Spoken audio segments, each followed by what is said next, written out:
Hello बच्चों, मैं हेमंत प्रजापति आप सबका स्वागत करता हूं आपकी अपनी प्यारी सी चैनल एचपी केमिस्ट्री क्लासेस में। डियर बच्चों, आज हम बात करेंगे यूपी बोर्ड एग्जाम 2024 जो फरवरी माह से प्रारंभ है। आपको पता भी है कि 22 फरवरी से हमारे एग्जाम स्टार्टेड है, चाहे वो 10th हो चाहे वो 12th हो। ये सभी के सभी एग्जाम 22 फरवरी से कंडक्ट हैं और आगे चलते रहेंगे मार्च तक। आपको बच्चों बता दें, आज हम क्लास 10th के लिए बोर्ड एग्जाम से रिलेटेड आपके लिए बहुत ही ज्यादा इंपॉर्टेंट रिएक्शन लेकर आए हैं। बच्चों ये जान लीजिए कि ये इंपॉर्टेंट रिएक्शन आपके लिए इतनी इंपॉर्टेंट है कि हम दावे के साथ कह सकते हैं कि ये रिएक्शन आएंगी ही आएंगी। इसलिए जितने भी रिएक्शन आज हम आपको जानकारी दें, उन सभी की सभी रिएक्शनों को आप अच्छे से कंप्लीट करके हमें देंगे।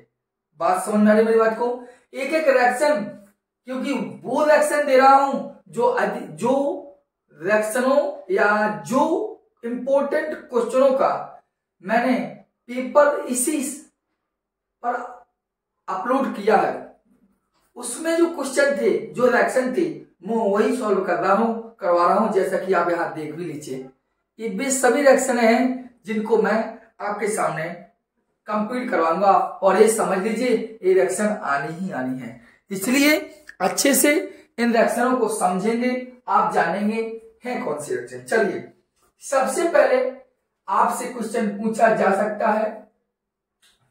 क्वेश्चन आपका बोर्ड एग्जाम में वही बनना है कि क्या होता है जब, यदि आपका हाई स्कूल लेवल पर ये क्वेश्चन बना तो ये समझ लीजिए आज के छोटे से लेक्चर में आपकी सभी के सभी रिएक्शन कंप्लीट हो जाएंगी और आप पूरे नंबर लेकर आएंगे।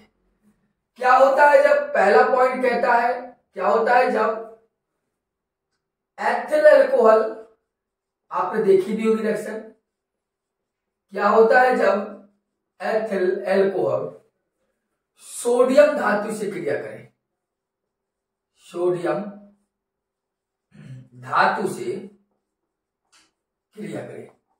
इस रिएक्शन को आपको समझना है। क्या होता है जब एथिल अल्कोहल सोडियम धातु से क्रिया करती है? तो देखिए, आपको बिल्कुल सिंपल फॉर्मूला क्या कहा उन्होंने, एथिल अल्कोहल, तो ये लिखिए एथिल और अल्कोहल का हाथ से लिख दिया OH, ये हो गया एथिल अल्कोहल। किससे क्रिया करे? सोडियम धातु से, लगा दिया प्लस सोडियम, क्रिया करे। तो आपको बता दें, सोडियम धातु अल्कोहल से क्रिया कर हाइड्रोजन गैस को मुक्त करती है, अर्थात सोडियम क्या करेगी, यहां पर जुड़ जाएगी, हाइड्रोजन को अलग कर देगी, अर्थात C2H5O Na हो जाएगा और H क्या हो जाएगा अलग। लेकिन H क्या है, हाइड्रोजन क्या एक गैस है, तो मॉलिक्यूल्स के रूप में रहेगी, इस प्रकार निकलेगी। तो यहाँ एक 2 हो गया, यहाँ था 1 तो लगा दे 2, 2 होने से क्या ये भी 2 हो गया, 2 इतना होने से Na भी 2 हो गया। इसे बोलते हैं हाइड्रोजन गैस बाहर निकलती है। बताइए समझ बात में आई है हमारे कि क्या होता है जब एथिल अल्कोहल सोडियम धातु से अभिक्रिया करे। कंप्लीट बात, कोई दिक्कत अगर नहीं है तो दूसरे पॉइंट पर आप आइए कि क्या होता है जब एसिटिक अम्ल, ये आएगी रिएक्शन, इसको ध्यान दे लेना, इंपॉर्टेंट इस बात को ध्यान देना कि क्या होता है जब एसिटिक अम्ल सांद्र H2SO4 की उपस्थिति में, सांद्र H2SO4 की उपस्थिति में एथिल अल्कोहल से अभिक्रिया करें। बिल्कुल सिंपल वे, जो हाई स्कूल लेवल का हुआ वही समझा रहा हूं, एथिल अल्कोहल से क्रिया करें। एक एक क्वेश्चन लिख रहा हूं, उसका आंसर आप देखेंगे। तो देखिए कैसे क्यों होगा कि एसिडिक अम्ल सांद्र H2SO4 की उपस्थिति में एथिल अल्कोहल से क्या करे, क्रिया करे। कुछ नहीं जानना है, क्या लिखा, एसिटिक अम्ल, तो लिखा हमने रिएक्शन एसिटिक अम्ल। ये हमारा क्या होगा, वीडियो छोटी होगी लेकिन मस्त होगी, बिल्कुल बिंदास होगी।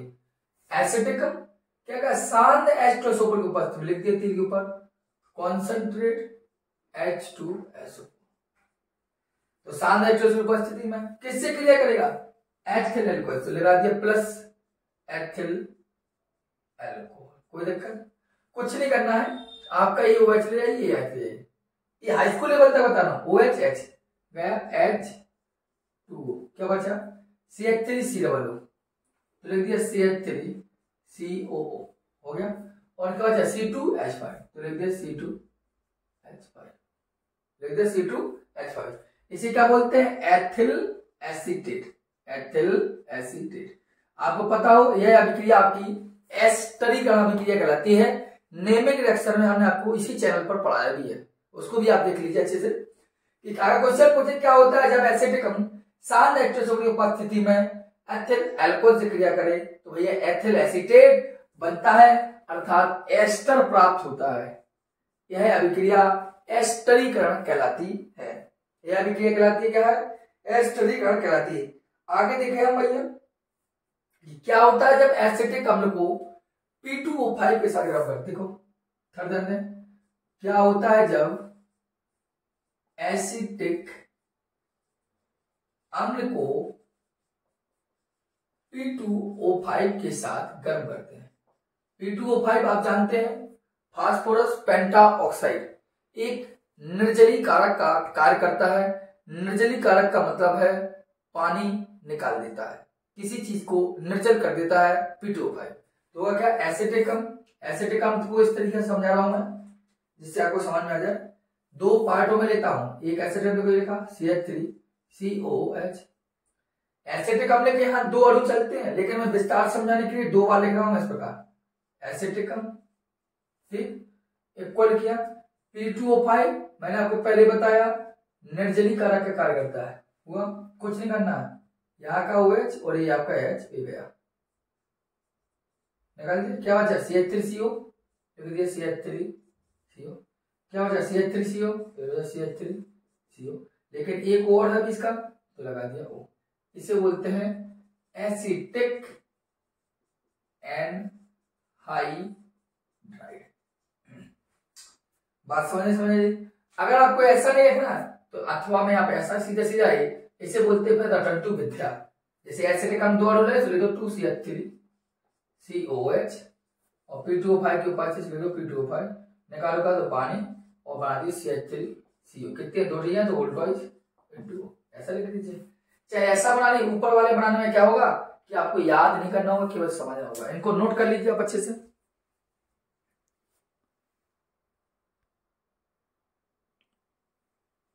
चलिए आगे इसी क्रम में आगे चलते हैं। 3 रिएक्शन समझ चुके थे हम, 4th रिएक्शन पर आइए।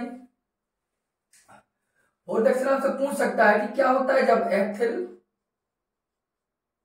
अल्कोहल क्लोरीन से क्रिया करे। क्या होता है जब एथिल अल्कोहल क्लोरीन से क्रिया करे? ठीक है, क्या होता है जब एथिल अल्कोहल क्लोरीन से क्रिया करे? कुछ चेक करें, क्या लिखा? एथिल अल्कोहल, तो एथिल अल्कोहल को हम इस प्रकार लिख रहे हैं CH3CH2OH। ये एथिल अल्कोहल है, देखो C2 3 2 5 H5OH, एथिल अल्कोहल ही है आपका। इसकी क्रिया किससे होने? क्लोरीन से। तो जब भी क्लोरीन किसी कार्बनिक यौगिक से क्रिया करती है, वो भी क्रियात्मक समूह वाला, दोबारा सुनना, क्लोरीन किसी भी कार्बनिक यौगिक से क्रिया करती है लेकिन वो भी क्रियात्मक समूह वाला कार्बनिक यौगिक है, क्रियात्मक समूह वाला कार्बनिक यौगिक है, तो अल्फा कार्बन पर अभिक्रिया होगी। अर्थात ये क्रियात्मक समूह है तो बगल वाला कार्बन हुआ अल्फा कार्बन, क्रियात्मक समूह है तो बगल वाला कार्बन हुआ अल्फा कार्बन। तो होना क्या? तो यहाँ 2 हाइड्रोजन, यहाँ 2 क्लोरीन से क्रिया करेंगे और 2H से बना लेंगे। ठीक, अब बच्चों CH3, तो हमने ये लिखा CH3, C है और OH है तो सिस्टम से लिख दिया CH3CHO। जैसे आप लोग बोलते हैं या हम बोलते हैं एसिटाल्डिहाइड या एथेनॉल। ठीक है, अब इसी एसिटाल्डिहाइड की एक बार और क्लोरीन से क्रिया होगी, तो आपको पता है क्यों हो रही है? क्योंकि यहाँ पर फिर देखो, फिर क्रियात्मक समूह है और क्रियात्मक समूह के बाद फिर अल्फा कार्बन है तो फिर हाइड्रोजन, तो फिर हाइड्रोजन जाएगा इस क्लोरीन से क्रिया करे। अब 3 हाइड्रोजन तो 3 एसिड बनेगा, यहाँ 2 हाइड्रोजन से 2 एसिड बना, यहाँ 3 हाइड्रोजन तो 3 एसिड बना। अब क्या होगा? बचा खाली स्थान CCHO बचा। इसकी बैलेंसिंग कम हो जाती है, इसलिए यहाँ पर क्या है? क्लोरीन 3 है, तो 3 और 3 6 क्लोरीन का मतलब है 3 दूनी 6। इसे बोलते हैं हम डियर क्लोरल। क्या बोलते हैं हम इसे? क्लोरल। निश्चित हमारी रिएक्शन बहुत ही ज्यादा इंपॉर्टेंट है, आपके लिए बहुत ज्यादा जरूरी है। क्या बोलेंगे इसे? क्लोरल। बात समझ आ गई? अभिक्रिया तब तक होती है जब तक अल्फा हाइड्रोजन होते हैं। अब देखिए क्रियात्मक समूह तो है अल्फा कार्बन, लेकिन हाइड्रोजन ही नहीं है, अगर अर्थात रिएक्शन नहीं होगी। क्रियात्मक समूह था अल्फा कार्बन था, हाइड्रोजन था, हो गई रिएक्शन। क्रियात्मक समूह था कार्बन कार्बन के साथ हाइड्रोजन था, हो गई रिएक्शन। क्रियात्मक समूह कार्बन से हाइड्रोजन नहीं, रिएक्शन नहीं होगी। बात समझ आ रही? ये ध्यान देना। 5वें पॉइंट में बात कर लूं, 5वां रिएक्शन क्या कहती कि क्या होता है जब एथेनोइक अम्ल को, क्या होता है जब एथेनोइक अम्ल को सोडियम कार्बोनेट के साथ गर्म करते हैं। ध्यान देना, मैंने कहा क्या होता है जब एथेनोइक अम्ल को सोडियम कार्बोनेट के साथ गर्म करते हैं। कुछ नहीं, एथेनोइक का मतलब एसिटिक अम्ल, ये एथेनोइक का मतलब होता है एसिटिक अम्ल। सोडियम कार्बोनेट के साथ तो लगा दीजिए plus sodium carbonate, sodium carbonate. कुछ नहीं करना, सोडियम धातु है ना, तो सोडियम धातु के अगर इस H को अलग कर दिया अपनी जगह से और खुद जुड़ जाएगा वहां पर, देखिए इसे बोलते हैं सोडियम एसिटेट। लेकिन Na कितने हैं? 2, तो 2 लगा दीजिए, तो 2CH3 हो गया तो 2 लगा दीजिए, तो 2H हो गए, तो ये 2H जाएंगे यहाँ O से, तो H2O, और CO3 से क्या बचा? CO2। बस उन्होंने एथेनोइक अम्ल को सोडियम कार्बोनेट के साथ गर्म करते हैं। तो क्या होता है जब एथेनोइक अम्ल मतलब एसिटिक अम्ल गर्म करते हैं तो सोडियम एसिटेट प्राप्त होता है। सामने सामने बात है आपके। आगे देखें और भी रिएक्शन की बात करें तो क्वेश्चन पूछ सकता है कि क्या होता है जब एसिटिक अम्ल, क्या होता है जब एसिटिक अम्ल सोडियम हाइड्रोक्साइड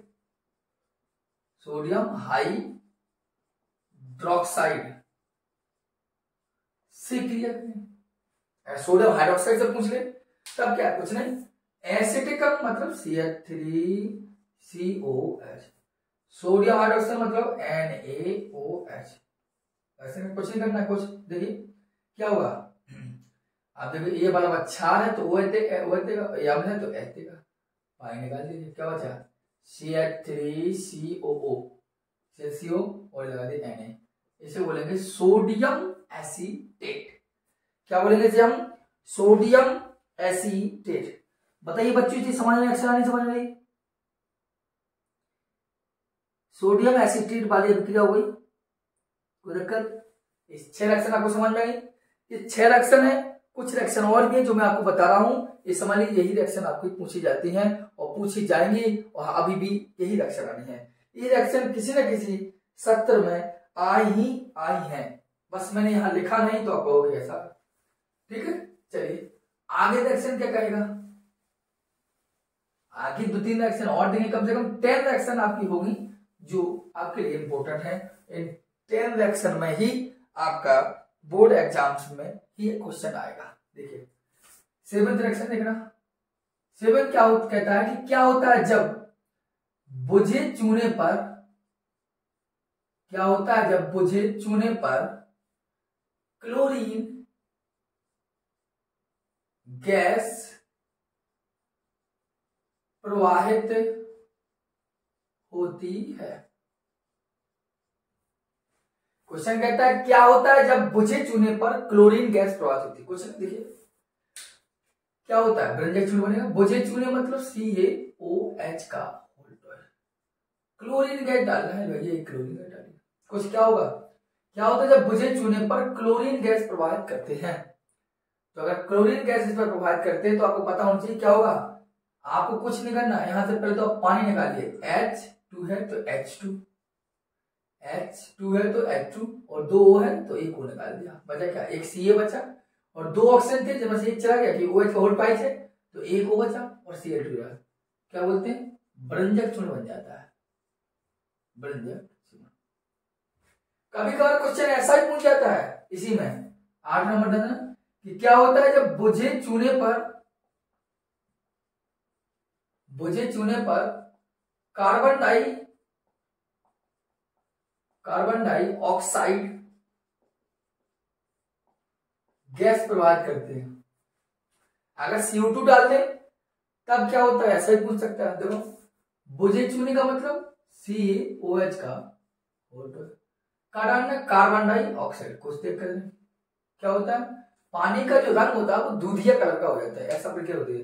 देखिए होना क्या है, कुछ नहीं, बुझे चूने पर CO2 डालेंगे तो क्या होगा, अब जो H2 है तो H2 निकालना।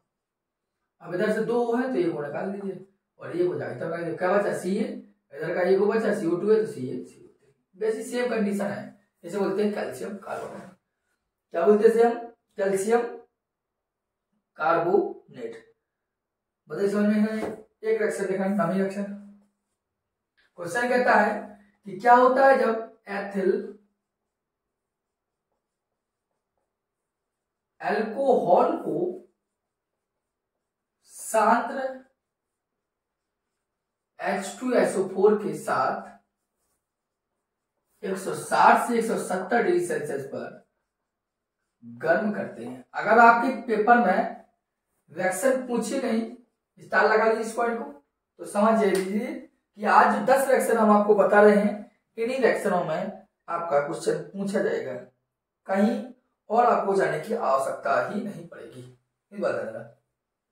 देखिए क्या होता है जब एथिल अल्कोहल को, कुछ नहीं, मतलब इतने टेम्परेचर पे होता क्या है, H2SO4 द्वारा निर्जलीकरण हो जाता है एथिल अल्कोहल का। देखो कुछ ही लिखना, रिएक्शन का सिंपल मैंने कहा यदि 160 से 170 डिग्री सेल्सियस टेम्परेचर मिले और H2SO4 की उपस्थिति रही तो समझ जाइए उसका निर्जलीकरण हो जाएगा। क्या हो जाएगा, उसका निर्जलीकरण हो जाएगा, मतलब इसकी एथिल की उपस्थिति में इसके द्वारा निर्जलीकरण होगा। देखो कुछ नहीं करना, आप लिखिए कॉन्सेंट्रेट H2SO4, शांत H2SO4 क्या होगा, 160 करेंगे हम तो इसका होगा निर्जलीकरण। निर्जलीकरण मतलब पानी निकलेगा, बिना जल के हो जाएगा, ये कि जल का हो जाएगा, बिना जल पानी ही नहीं होगा, क्या होगा OH, इधर से H निकाल देना पानी H2। अब इधर का एक OH इधर का H तो हो गया H2, बना कर दिया C2H4, जिसे क्या बोलते हैं एथिलीन। क्या बोलते हैं एथिलीन। समझ में रिएक्शन बनानी कि मतलब क्वेश्चन आपका कैसे भी पूछ सकता है। जो रिएक्शन देखो आपको पता है क्लास 10th में आपकी बेसिक रूप से कार्बन और उसके यौगिक चैप्टर में 2 चीजें हैं, 2 टॉपिक दिए, एक तो एथिल अल्कोहल और एक एसिटिक। तो मैंने आज जो रिएक्शन अभी आपको बताई है वो एथिल अल्कोहल और एसिटिक हमने की टॉपिक की ही बताई है, और कुछ रिएक्शन से एक और 2 ले ली और एक आध 2 अभी लेंगे हम। इस सभी के सभी जो रिएक्शन है भाई आपकी अदर है, मतलब केमिस्ट्री में अगर रिएक्शन बनेगी तो ये समझ लीजिए यहीं से बनेगी। बार बार इस बात को दोहरा रहा हूं, आप नोट कर लीजिए, यहीं से आपकी रिएक्शन क्या होंगी, बनेंगी। ठीक है, बस समझ आती मेरी बात को। अब कुछ रिएक्शन और हम देखेंगे, एक रिएक्शन 2 रिएक्शन, और फिर इसके बाद आपको जानते हैं कि कैसा क्या मैटर होना है, वो बनेंगे नहीं बनेंगे। समस्या होगी तो आप हमें कमेंट बॉक्स में कमेंट कर देंगे। देखना एक रिएक्शन में नीचे बता दे रहा हूं, ठीक है। 10वें नंबर ने क्या कहा, 10 रिएक्शन दूंगा और उन्हीं में से आपको याद करना है 10 रिएक्शन। देखना यहां लिख रहा हूं मैं कि क्या होता है जब एसिटिक, यह भी क्रिया इंपॉर्टेंट है, क्या होता है जब एसिटिक अम्ल तनु HCl से क्रिया करे। क्या होता है जब एसिटिक अम्ल तनु HCl से क्रिया करे, कुछ नहीं, एसिटिक अम्ल किससे करें, तनु HCl से। एसिटिक अम्ल लिया हमने, एसिटिक अम्ल किससे करेगा, तनु HCl से। एक थोड़ा सिस्टम में नहीं आया रिएक्शन है, सोडियम कार्बोनेट से करवाना चाहिए हमें। तनु HCl वाली थी, देख रहा हूं मैंने, क्योंकि आपको बताया था कि कहां वाली रिएक्शन है। हाँ रिएक्शन उल्टी बोल दिया मैंने, सोडियम कार्बोनेट करना था। देखिए हमने आपको पहले बताया था कि हम ये वाली आपकी इंपोर्टेंट जो रिएक्शन है यही करवा रहे हैं, ठीक है। सोडियम कार्बोनेट क्या होता है जब सोडियम कार्बोनेट, सोडियम कार्बोनेट क्या होता है जब सोडियम कार्बोनेट तनु एसिड से क्रिया करे, तो अब हो जाएगी रिएक्शन, देखो सोडियम कार्बोनेट किसी का तनु एसिड, तो देखो ये HCl है आपका, कुछ नहीं होना कुछ, Na जहां दिखाई दे समझ लो Cl के साथ क्रिया करेगा वो और लवण बना लेता है, तुरंत सोडियम क्लोराइड बनाएगा। और CO3 है बना, देखो Na कितना, Na क्या Cl की बात है, Na कितना है 2, तो 2 लगाएगा, 2 Cl हो गया तो 2 लगाएगा, तो 2 DH यहाँ जाएगा O के पास, तो ये H2 और CO3 से क्या हो गया CO2, CO3 से क्या हो गया CO2। तो ये आप देखें सोडियम कार्बोनेट के तनु एसिड से क्रिया करा है तब भी। तो ये आपकी 10 रिएक्शन मैंने आपको समझाई, ये समझिए 10 रिएक्शन आपके लिए बेहद बेहद इंपॉर्टेंट है। इन बेहद बेहद इंपॉर्टेंट रिएक्शनों को आपको अच्छे से मग्न होकर इनको बार बार रिवाइज करना है, बार बार, जिससे समझ लीजिए यहाँ पर बैठ जाए, और बैठ गई तो मैं कहता हूं कि आपकी रिएक्शन कंप्लीट हो गई और आपको बोर्ड एग्जाम में इन रिएक्शनों में मार्क्स लाने के लिए कोई रोक ही नहीं सकता है। ठीक है, इन रिएक्शन को नोट कर लीजिए और फिर मिलते हैं हम कुछ अच्छे से नए लेक्चर पर, कुछ इंपोर्टेंट क्वेश्चनों पर जो आपको लिए और आपके लिए हमेशा अच्छा रहेगा। नए हो चैनल पर तो समझदार हो क्या करना है। ठीक, चलते हैं।